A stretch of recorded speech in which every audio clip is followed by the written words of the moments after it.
सोचो जरा, इस दुनिया में सबसे ज्यादा जो चीज हम सीखते हैं वो पैसा कमाना होती है। लेकिन सबसे कम जो चीज सिखाई जाती है वो होती है पैसा जीना। और शायद इसी वजह से इतने सारे लोग जिंदगी भर मेहनत करने के बाद भी ये महसूस करते हैं कि उनके पास सब कुछ होने के बावजूद भी कुछ कमी सी रह गई है। जैसे पैसा तो आ गया हो जिंदगी में, पर सुकून कहीं रास्ते में छूट गया हो। वेलकम टू बुक शॉट्स देसी, वो जगह जहां किताबें सिर्फ सुनाई नहीं जाती, बल्कि उनका मतलब तुम्हारी जिंदगी में महसूस कराया जाता है। आज हम बात करने वाले हैं एक ऐसी किताब की जो तुम्हें अमीर बनने के सपने नहीं दिखाती, बल्कि तुम्हें ये सोचने पर मजबूर कर देती है कि जो पैसा तुम ऑलरेडी कमा रहे हो, क्या वो तुम्हें वाकई एक अच्छी जिंदगी दे रहा है या सिर्फ तुम्हें और ज्यादा भागते रहने पर मजबूर कर रहा है। इस किताब का नाम है the art of spending money, और इसके लेखक मॉर्गन हाउसल हैं, जो ये नहीं पूछते कि तुम्हारा बैंक बैलेंस कितना है, बल्कि ये पूछते हैं कि तुम्हारी जिंदगी पर तुम्हारा कंट्रोल कितना है। क्योंकि असल अमीरी पैसों का होना नहीं होता, असल अमीरी होती है अपनी जिंदगी के फैसले खुद लेने की आज़ादी। एक सच जो बहुत कम लोग एक्सेप्ट करते हैं वो ये है कि पैसा कमाना एक स्किल है, लेकिन पैसा सही जगह खर्च करना एक आर्ट है। और अक्सर हम पूरी जिंदगी पहले स्किल को इम्प्रूव करने में लगा देते हैं, लेकिन दूसरी स्किल पर कभी ध्यान ही नहीं देते। और फिर जब जिंदगी के मिड पॉइंट पर पहुंचते हैं, तब रियलाइज होता है कि हमने पैसा तो कमा लिया, पर उस पैसों से वो जिंदगी नहीं बना पाए जो हम कभी जीना चाहते थे। मॉर्गन हाउसल कहता है कि जब भी तुम पैसा खर्च करते हो, तुम असल में एक चीज खरीद रहे होते हो, और वो चीज प्रोडक्ट नहीं होती। वो चीज होती है तुम्हारी फ्यूचर की फ्रीडम या फिर फ्यूचर का प्रेशर। और ये सिर्फ तुम्हारे डिसीजन पर डिपेंड करता है कि तुम्हारा खर्च तुम्हें चैन देगा या तुम्हारी नींद छीन लेगा। सोचो, एक आदमी है जो हर सैलरी हाइक के साथ अपना लाइफस्टाइल अपग्रेड करता जाता है। पहले फ़ोन बदलता है, फिर बाइक, फिर कार, फिर घर, फिर सोसाइटी, और धीरे धीरे उसकी लाइफ एक ऐसी रेस बन जाती है जहां वो रुक ही नहीं सकता, क्योंकि जैसे ही वो रुकता है, ईएमआई उसे याद दिलाती है कि उसे और तेज भागना पड़ेगा। और बाहर से देखने वालों को लगता है कि वो सक्सेसफुल है, लेकिन अंदर ही अंदर वो खुद से पूछता है कि क्या ये वही जिंदगी है जिसके लिए मैंने इतनी मेहनत की थी। इसी दुनिया में एक और आदमी होता है जो शायद कम कमाता है, शायद उसके पास फ्लैशी चीजें नहीं होती, लेकिन उसके पास एक चीज होती है जो पहले आदमी के पास नहीं होती, और वो है अपना टाइम। क्योंकि वो जब चाहे ना बोल सकता है, जब चाहे रुक सकता है, जब चाहे डायरेक्शन बदल सकता है। और मॉर्गन हाउसल कहता है कि ना बोलने की पावर ही असल में पैसों का सबसे बड़ा रिटर्न होती है। हम अक्सर पैसा इसलिए खर्च करते हैं क्योंकि हम किसी को इम्प्रेस करना चाहते हैं, लेकिन सच ये है कि जो लोग तुम्हारी चीज़ों से इम्प्रेस होते हैं वो तुम्हारी ज़िंदगी के सबसे कम इम्पॉर्टेंट लोग होते हैं। और जो लोग तुम्हारी ज़िंदगी में वाकई मैटर करते हैं, उन्हें तुम्हारे शूज़ या तुम्हारी कार से कोई फ़र्क नहीं पड़ता। उन्हें फ़र्क पड़ता है तुम्हारे साथ बिताए हुए वक्त से। मॉर्गन हाउसल बार बार इस बात पर जोर देता है कि सबसे महंगी चीज जो तुम खरीद सकते हो वो लग्जरी ब्रांड नहीं होता, वो होती है एक शांत जिंदगी, जहां तुम्हें हर सुबह उठकर ये डरना हो कि अगर आज काम नहीं किया तो कल सब कुछ बिखर जाएगा। और ये शांति सिर्फ तब आती है जब तुम पैसा ऐसी जगह खर्च करते हो जो दिखाई नहीं देती, जैसे सेफ्टी, फ्लेक्सिबिलिटी और सिंप्लिसिटी। जब हम पैसा खर्च करते हैं तो अक्सर हमें लगता है कि हम सिर्फ एक चीज़ खरीद रहे हैं, एक प्रोडक्ट, एक सर्विस, एक एक्सपीरियंस। लेकिन मॉर्गन हाउसल कहता है कि असल में हम एक कहानी खरीद रहे होते हैं, एक ऐसी कहानी जो हम अपने दिमाग में और दूसरों के सामने अपनी ज़िंदगी के बारे में सुनाना चाहते हैं। और यहीं से पैसों के साथ सबसे बड़ा साइकोलॉजिकल गेम शुरू होता है। सोचो, एक आदमी महंगी कार लेता है। वो कार सिर्फ चलने के काम नहीं आती, वो कार उसे ये महसूस करवाती है कि वो सक्सेसफुल है, पावरफुल है, सोसाइटी में उसकी एक पहचान है। और जब तक ये फीलिंग चलती है तब तक सब ठीक लगता है, लेकिन धीरे धीरे जब वही फीलिंग नॉर्मल हो जाती है, तब उसके दिमाग में नया सवाल आता है, अब नेक्स्ट क्या। और यही वो ट्रैप है जिसमें ज़्यादातर लोग फंस जाते हैं, क्योंकि पैसा खर्च करके मिलने वाली खुशी हमेशा टेम्पररी होती है, पर उसका प्रेशर परमानेंट हो जाता है। मॉर्गन हाउसल कहता है कि हम अक्सर अपने फ्यूचर सेल्फ को अंडर एस्टिमेट कर देते हैं। हमें लगता है कि हम हमेशा वही चीज़ें चाहेंगे जो आज चाहते हैं, इसलिए हम आज के इमोशंस के बेस पर बड़े बड़े फाइनेंशियल डिसीजंस ले लेते हैं। लेकिन ज़िंदगी का सबसे बड़ा सच ये है कि तुम बदलते रहते हो, तुम्हारी प्रायोरिटीज़ बदलती रहती हैं, और जो चीज़ आज तुम्हें एक्साइटिंग लग रही है, हो सकता है कल वो तुम्हें बंधन जैसी लगे। एक रियल लाइफ एग्जाम्पल सोचो, एक लड़का जो अपनी पहली जॉब के बाद तुरंत एक बड़ा सा लोन ले लेता है, सिर्फ इसलिए क्योंकि उसे लगता है कि ये उसकी ग्रोथ का सिंबल है। और कुछ साल बाद जब उसकी ज़िंदगी में रिस्पॉन्सिबिलिटीज़ बढ़ती हैं, पेरेंट्स की हेल्थ, शादी, बच्चे, तब वही लोन उसे ये महसूस करवाता है कि वो फेज़ जिसमें वो आराम से सांस ले सकता था, वो फेज़ उसने पहले ही खर्च कर दिया। और मॉर्गन हाउसल कहता है कि पैसा खर्च करना अगर फ्यूचर की फ्लेक्सिबिलिटी कम कर दे तो वो खर्च महंगा ही माना जाएगा, चाहे वो चीज़ कितनी भी सस्ती क्यों ना हो।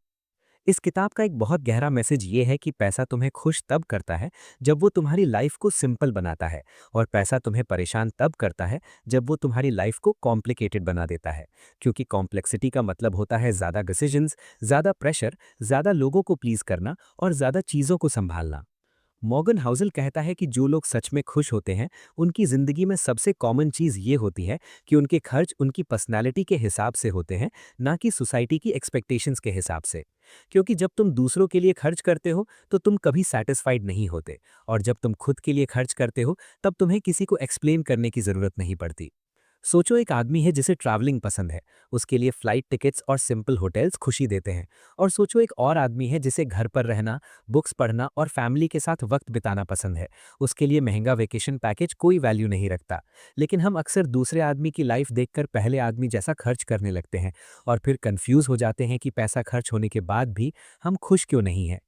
मॉर्गन हाउसल कहता है कि पैसा एक एम्पलीफायर है, वो आपकी असली पर्सनालिटी को और तेज कर देता है। अगर आप पहले से रेस्टलेस हो, तो ज़्यादा पैसा आपको और रेस्टलेस बना देगा, और अगर आप पहले से शांत हो, तो ज़्यादा पैसा आपको और शांत रहने के ऑप्शंस दे देगा। इसलिए पैसा खर्च करने से पहले ये समझना बहुत ज़रूरी है कि तुम हो कौन और तुम किस टाइप की ज़िंदगी जीना चाहते हो। इस दुनिया में बहुत सारे लोग इसलिए भी गलत जगह पैसा खर्च कर देते हैं, क्योंकि वो फ्यूचर के वर्स्ट केस सिनारियोज के लिए प्रिपेयर्ड नहीं होते। मॉर्गन हाउसल कहता है कि इमरजेंसी के लिए पैसा बचाना बोरिंग लग सकता है, लेकिन जब लाइफ अनएक्सपेक्टेड मोड़ लेती है, तब वही बोरिंग डिसीजन तुम्हें सबसे ज़्यादा रिलीफ देता है, और वो रिलीफ किसी लग्जरी एक्सपीरियंस से कहीं ज़्यादा पावरफुल होता है। एक आदमी सोचो जो अपनी सारी इनकम लाइफस्टाइल में लगा देता है, और एक छोटा सा इमरजेंसी भी उसके लिए डिजास्टर बन जाता है। और दूसरी तरफ एक आदमी जो सिंपल लाइफ जीता है, शायद कम इम्प्रेस करता है लोगों को, लेकिन जब प्रॉब्लम आती है तो वो पैनिक नहीं करता, क्योंकि उसके पास टाइम और ऑप्शंस दोनों होते हैं। और मॉर्गन हाउसल कहता है कि ऑप्शंस होना ही रियल वेल्थ होती है। यहीं पर किताब ये भी समझाती है कि पैसा सिर्फ नंबर्स का गेम नहीं होता, पैसा इमोशंस का गेम होता है। और जो लोग अपने इमोशंस को समझ लेते हैं, वही पैसों के साथ लॉन्ग टर्म पीस बना पाते हैं। बाकी लोग सिर्फ शॉर्ट टर्म एक्साइटमेंट के पीछे भागते रहते हैं और थक जाते हैं। जिंदगी का एक अजीब सा सच ये है कि हम अक्सर अपने फ्यूचर के बारे में बहुत कॉन्फिडेंस के साथ गलत अजम्पशंस बना लेते हैं।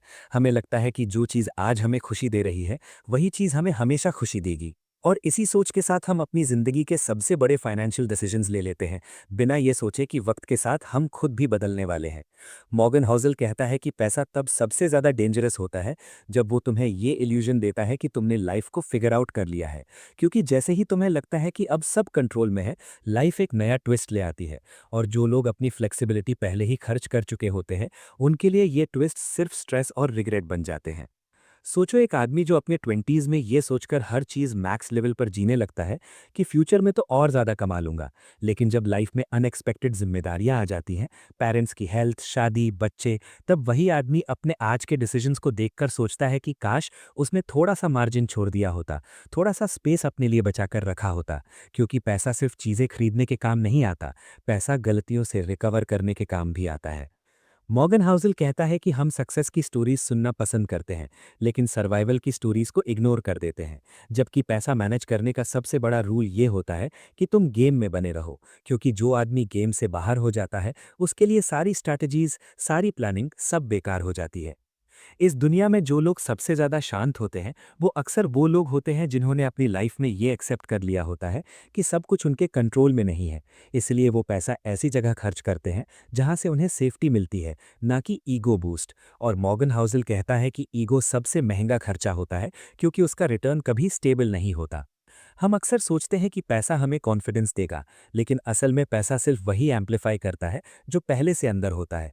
अगर तुम इनसिक्योर हो तो पैसा तुम्हें और इनसिक्योर बना देगा, और अगर तुम ग्राउंडेड हो तो पैसा तुम्हें और ग्राउंडेड रहने के ऑप्शंस दे देगा। इसलिए पैसा कमाने से पहले खुद को समझना बहुत ज़रूरी होता है। एक आदमी जो हर चीज़ कंट्रोल करना चाहता है, हर डिसीजन में परफेक्ट बनना चाहता है, जब उसके पास ज़्यादा पैसा आता है तो वो और ज़्यादा एंग्शियस हो जाता है। और दूसरी तरफ एक आदमी जो अनसर्टेनिटी को एक्सेप्ट कर लेता है, जब उसके पास पैसा आता है तो वो उसे अपनी लाइफ को सिंपल बनाने में यूज़ करता है। और यहीं पर पैसा एक ब्लेसिंग और कर्ज के बीच का डिफरेंस बना देता है। मॉर्गन हाउसल कहता है कि पैसा तुम्हें तब मदद करता है जब तुम उसे एक बफर की तरह ट्रीट करते हो, एक कुशन की तरह जो तुम्हें जिंदगी के झटकों से बचाता है, ना कि एक ट्रॉफी की तरह जो तुम दूसरों को दिखावा फिरो, क्योंकि ट्रॉफी सिर्फ कंपैरिजन बढ़ाती है और बफर्स सिर्फ पीस बढ़ाते हैं। जिंदगी के एंड में जब लोग पीछे मुड़कर देखते हैं तो वो ये नहीं सोचते कि काश उनके पास और ज़्यादा चीज़ें होती। वो ये सोचते हैं कि काश उनके पास थोड़ा और वक्त होता, थोड़ा और कंट्रोल होता, थोड़ा और सुकून होता। और मॉर्गन हाउसल कहता है कि अगर पैसा तुम्हें ये चीज़ें नहीं दे रहा तो समझ लो तुम पैसा गलत जगह खर्च कर रहे हो।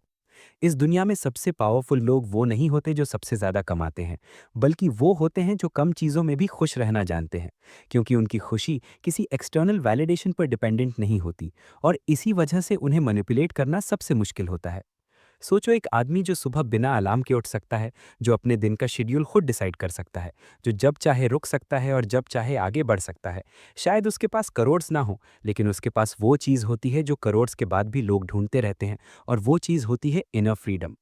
मॉर्गन हाउसल कहता है कि पैसा तुम्हारी लाइफ का सेंटर नहीं होना चाहिए, पैसा तुम्हारी लाइफ का सपोर्ट सिस्टम होना चाहिए। एक ऐसी चीज़ जो साइलेंटली तुम्हारी मदद करे, बिना तुम्हारी अटेंशन मांगे, बिना तुम्हें हर रोज़ अपनी प्रेजेंस का एहसास दिलाए। क्योंकि जैसे ही पैसा अटेंशन मांगना शुरू कर देता है, जिंदगी कॉम्प्लिकेटेड हो जाती है। हम अक्सर सोचते हैं कि ज़्यादा पैसा हमें ज़्यादा ऑप्शंस देगा, लेकिन सच ये है कि गलत खर्च ज़्यादा पैसा होने के बाद भी ऑप्शंस छीन लेता है, और सही खर्च कम पैसा होने के बाद भी ऑप्शंस बना देता है। और यही डिफरेंस होता है एक स्ट्रेस्ड लाइफ और एक बैलेंस्ड लाइफ के बीच। मॉर्गन हाउसल की ये किताब हमें ये समझाती है कि पैसा एक एंड गोल नहीं है, पैसा एक मीडियम है, एक रास्ता है। और अगर तुम्हें ये नहीं पता कि तुम किस डायरेक्शन में जाना चाहते हो, तो सबसे महंगा रास्ता भी तुम्हें गलत जगह ही ले जाएगा। इसलिए सबसे समझदार डिसीजन ये नहीं होता कि तुम क्या खरीद रहे हो, सबसे समझदार डिसीजन होता है कि तुम क्या अवॉइड कर रहे हो। क्योंकि जो चीज़ें तुम अवॉइड करते हो वही तुम्हारी ज़िंदगी को हल्का बनाती हैं, और जो चीज़ें तुम अननेसेसरी ऐड करते हो वही तुम्हारी ज़िंदगी को भारी बना देती हैं। और धीरे धीरे जब तुम ये समझने लगते हो कि तुम्हें हर रेस में पार्टिसिपेट करने की ज़रूरत नहीं है, हर कंपैरिजन जीतने की ज़रूरत नहीं है, तब पैसा तुम्हारा एनिमी नहीं रहता, तब पैसा तुम्हारा एलाय बन जाता है, एक ऐसा साथी जो तुम्हें पुश नहीं करता बल्कि प्रोटेक्ट करता है। शायद जिंदगी का सबसे बड़ा लेसन ये नहीं होता कि तुम कितना कमा लेते हो, बल्कि ये होता है कि तुम उस कमाए हुए पैसों के साथ कैसे जीते हो। क्योंकि पैसा अगर तुम्हें चैन से सोने दे, अपनों के साथ बैठने दे और खुद के डिसीजंस लेने दे, तो समझ लो तुमने पैसा सही जगह खर्च किया है। और अगर आज के बाद तुम एक भी ऐसा खर्च करने से पहले रुक कर सोचो कि क्या ये चीज़ मेरी ज़िंदगी को सिंपल बनाएगी या कॉम्प्लिकेटेड, तो समझ लेना कि इस किताब का सबसे इंपॉर्टेंट मैसेज तुम तक पहुंच चुका है। वेलकम टू बुक शॉट्स देसी, जहां किताबें सिर्फ सुनाई नहीं जाती बल्कि ज़िंदगी के डिसीजंस में बदली जाती हैं। क्योंकि असली अमीरी पैसों में नहीं, असल अमीरी उस ज़िंदगी में होती है जिसे तुम बिना डर के जी सको।